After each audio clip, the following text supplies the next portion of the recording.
Do you constantly find yourself trying to prove that someone is wrong and you are right?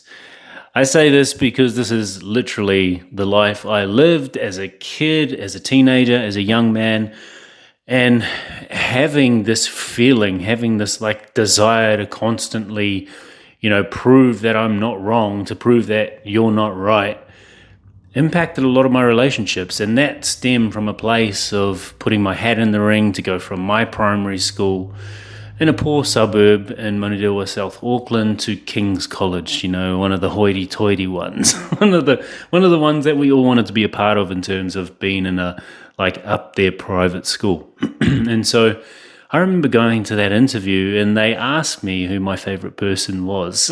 And because I was like a league fan, a blues fan, I said Doug Howlett instead of saying someone that they wanted me to say.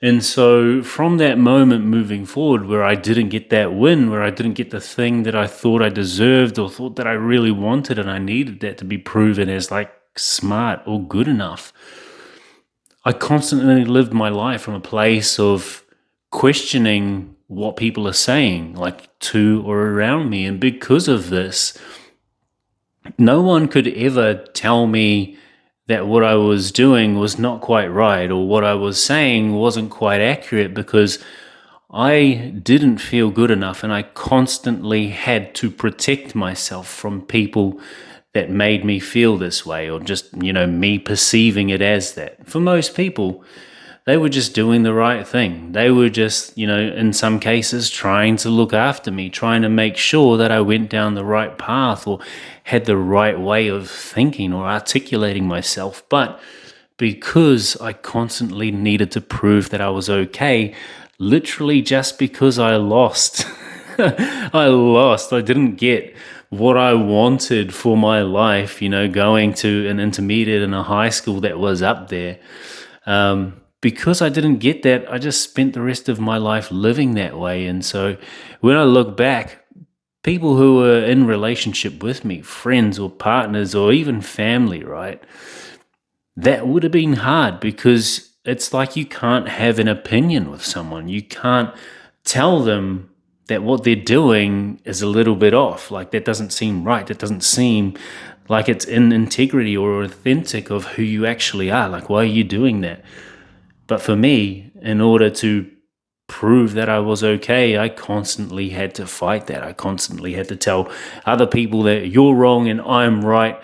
And, if they didn't accept that, then we probably wouldn't have been connected or close. And if they did, then there probably would have just been tension there, because they just allowed me to be who I was. So I even remember my older brother telling me about, the fact that I always had to be right. Like, there was no off switch. And so as you grow up, as you realize, that you just get to be who you are. Like, you get to be who you are. You get to accept all of the things that you didn't get, like that pain versus pleasure pendulum. And when you do, you finally start accepting who you are, and you stop needing to protect yourself, because the only person you're really protecting yourself from is you. You're the only one who doesn't accept who you actually are.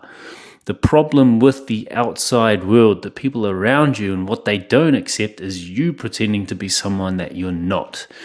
And so that's been one of the most beautiful things for my life, for my growth, for my path, for my journey, especially after stroke, seizures, and, nearly passing away a few times. Finally connecting with myself and loving myself for the first time allowed me to let go of a lot of the tension that I would have been holding with relationships, with people, and most importantly, with myself. So, you don't need to be right. You don't need to be right.